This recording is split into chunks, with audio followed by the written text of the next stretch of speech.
Na aula de hoje, começaremos a aprender a testar os circuitos do microsystem, né? Faremos isso em várias aulas. Vocês vão aprender a testar etapa por etapa do rádio microsystem. Vamos começar pelo CI de áudio. Conforme já explicado, o CI de áudio é um CI que fica no dissipador de calor, fica do lado direito do esquema e vai ligado nos alto-falantes. Ele tem o pino 6, que é a entrada do canal esquerdo, e o pino 7, que é a entrada do canal direito. O 2 é a saída do canal esquerdo e o 10 é a saída do canal direito. Tem dois pinos de mais B, o pino 12, que é alimentado direto, e o pino 3, cuja alimentação vem a partir da chave de funções, dessa chavinha aqui, ó. Quando o aparelho estiver na posição de CD ou rádio, o mais B passa por ela, vai alimentar o pino 3, daí o CI de áudio pode amplificar. Quando a chavinha estiver na posição do tape, daí é necessário que essa chavinha que fica no mecanismo do toca-fita seja acionada. Essa chave é acionada toda vez que apertarmos uma tecla. Ou a tecla do avanço rápido, ou a tecla do retrocesso, ou a tecla play. Daí, o CI de áudio recebe alimentação no pino 3, passando por dentro dessa chavinha. Pela posição CD e rádio, a alimentação vai direto para o pino 3. Na posição do tape, tem que passar por essa chave para conseguir chegar no pino 3. Caso um aparelho desse entre para consertar sem som, o painel acende normalmente, então nós temos que testar a parte de áudio, que é essa parte aqui. Então o primeiro passo é saber se os alto-falantes estão bons e estão ligados corretamente no CI de áudio. Para isso, você coloca o multímetro na escala de vezes 1, ponta vermelha no terra, e com a ponta preta, com o rádio desligado, você dá uma raspada no pino 2 e no pino 10. Quando você fizer isso, tem que sair um pequeno ruído em cada um dos falantes, no pino 2 no falante esquerdo, e no pino 10 no falante direito. Se isso acontecer, significa que os componentes que vão entre o CI de áudio e os alto-falantes estão bons, incluindo o jack do fone de ouvido. Se não sair o ruído, esses componentes, algum deles está com defeito. Feito isso, ligamos o rádio, pegamos uma chave de fenda, e injetamos sinal no pino 6 e 7. É só encostar a chave de fenda.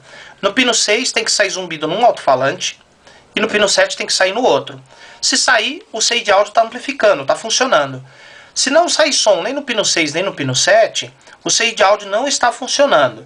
Antes da substituição dele, temos que ver se a alimentação do pino 12 e do pino 3 está normal. Tem que ter o mais B nesses dois pinos, 12 volts em cada um. E depois, cada pino que vai ligado no alto-falante tem que estar com a metade do mais B. O pino 12 e 3 tem que dar 12 volts, o pino 2 e 10, as saídas, tem que dar 6 volts, metade. Se der a metade, o CI está funcionando, tá bom. Se não der a metade nesses pinos, ou der tensão diferente um em relação ao outro, o CI de áudio está com defeito. E agora nós vamos fazer esse teste no próprio rádio. Bom, vamos testar o CI de áudio. Aqui está ele, aqui está o dissipador de calor. A contagem dele é daqui para baixo. Pino 1 aqui e aqui o pino 12. Então o primeiro passo é testar a ligação dos alto-falantes nos pinos do CI. Consequentemente, já estamos testando o jack do fone de ouvido, as trilhas, os capacitores no caminho. Então, para isso, colocamos o multímetro no X1, ponta vermelha no terra do aparelho, a trilha larga. E a ponta preta, nós vamos dar uma cutucada no pino 2 e no 10, que são as duas saídas dele. O rádio tem que estar desligado da tomada. O 2 sai ruído num dos alto-falantes, que está à minha esquerda.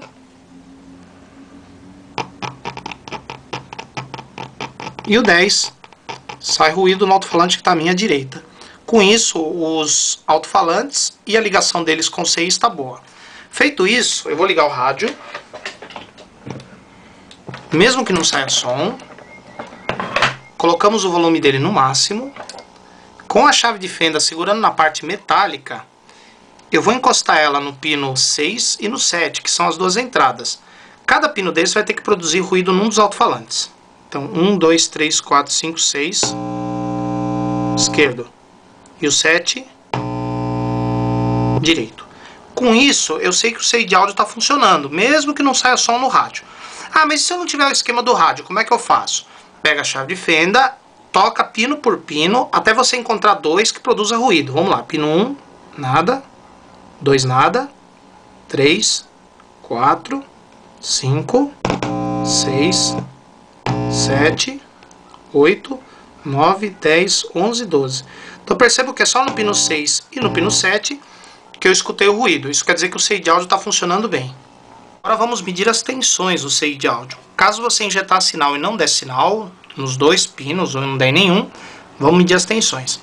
Colocamos o multímetro na escala de DCV 50, ponta preta no terra do rádio, e a ponta vermelha no pino de mais B, que nesse caso é o 12. Agora percebam que nunca se deve medir a tensão direto no pino, porque a ponta pode escorregar e bater entre dois e queimar o CI. Então nós vamos procurar uma trilha que vai para o pino.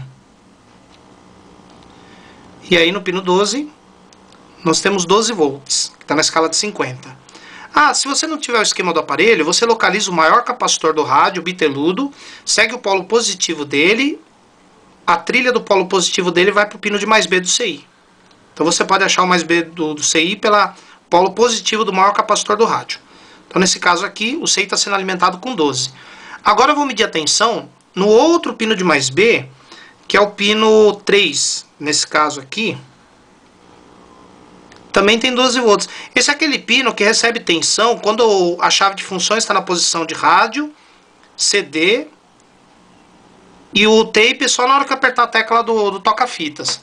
Colocando na posição de rádio,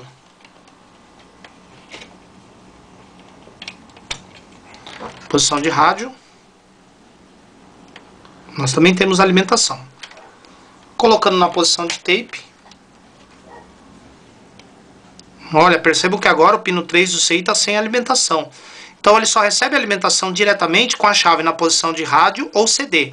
Na posição de tape, precisa que apertemos a tecla do toca-fitas para chegar a tensão aqui.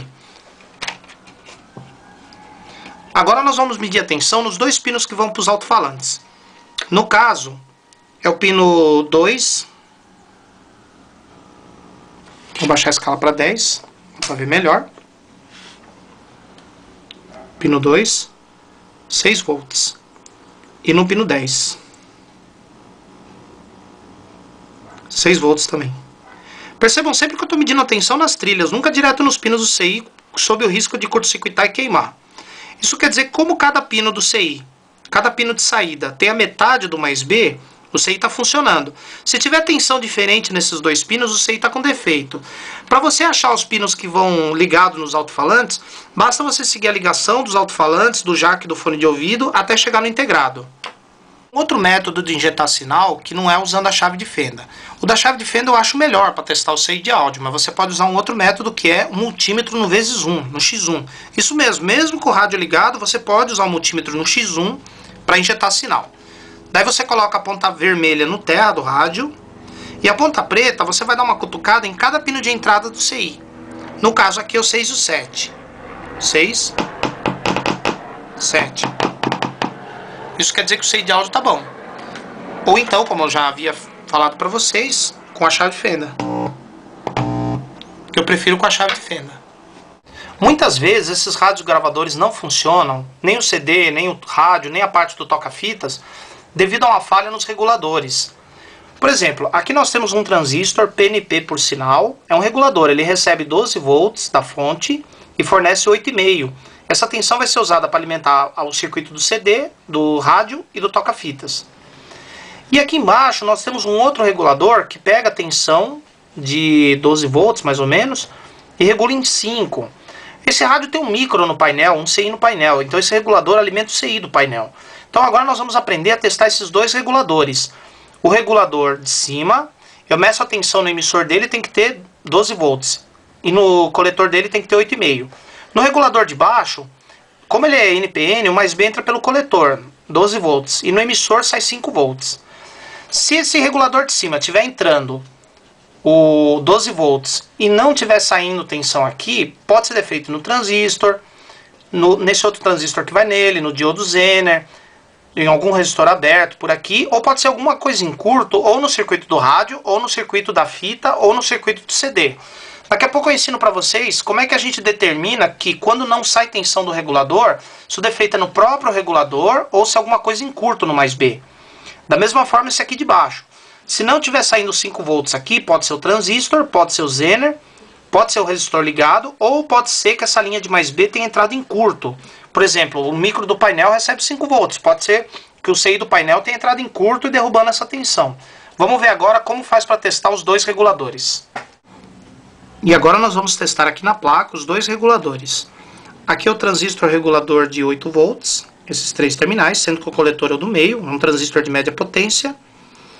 E aqui, nesses três terminais, nesse, está o regulador de 5 volts. Então vamos começar pelo regulador de 8. Coloca na escala de 50. Preta no terra. No emissor dele nós temos 12 volts. Agora abaixamos para a escala de 10. E no coletor dele nós temos 8 volts, mais ou menos. Isso quer dizer que esse regulador está funcionando. Agora vamos testar o regulador de 5. O coletor é o terminal do meio também. 12 volts. E agora o terminal do emissor.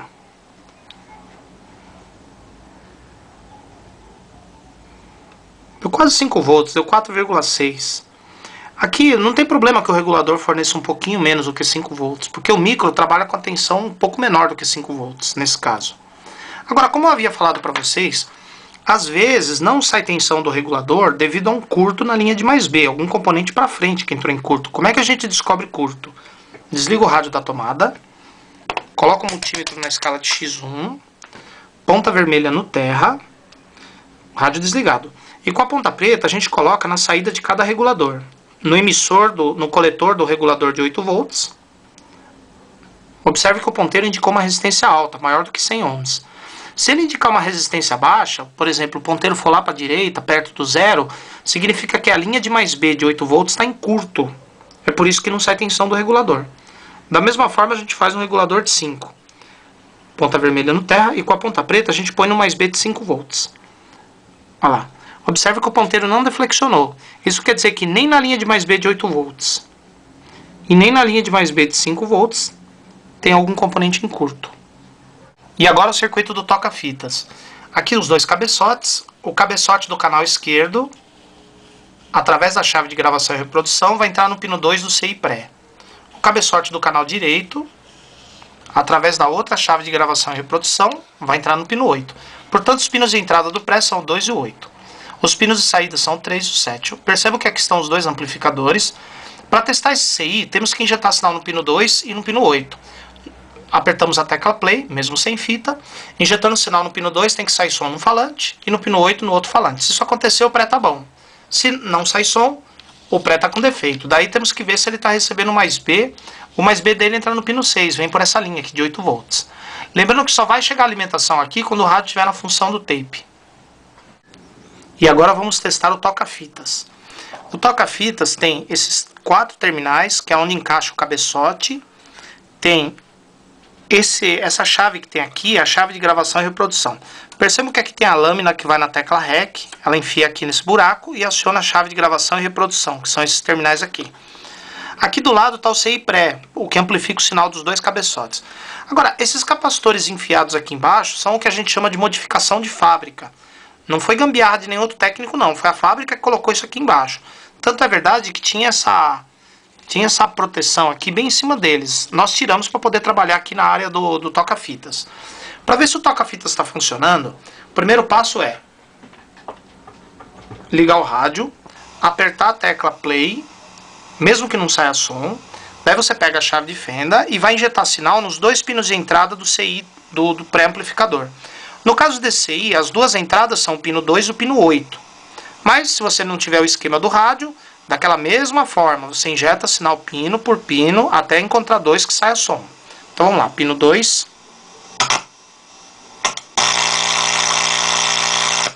E pino 8.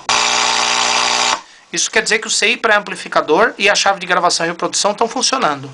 Também você pode usar os terminais onde entra o cabeçote, que são esses 4 terminais. Como são 4 terminais, você injeta um por um.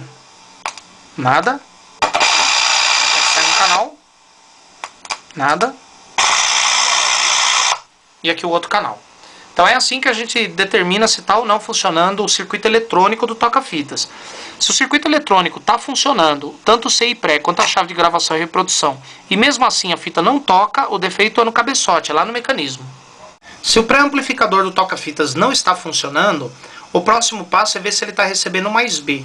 No caso desse CI, o pino de mais B é o pino número 6, que tem ali no esquema. Então nós colocamos a ponta preta no terra, na escala de DCV 10. Esse CI geralmente é alimentado com 8, 9 volts, por aí. Então colocamos a ponta de prova vermelha na trilha do pino, na trilha do pino 6. Deu 7,5 volts, quase 7,5 volts. Isso quer dizer que o CI está sendo alimentado. Se você não sabe qual é o pino de mais B, você mede a tensão pino por pino. Se pelo menos em um pino você encontrar uma tensão alta, 7, 8, 9 volts, o CI está alimentado. Se você encontrar tensão baixa em todos os pinos, tipo 2 volts, 1 volt, meio volt, o CI não está alimentado.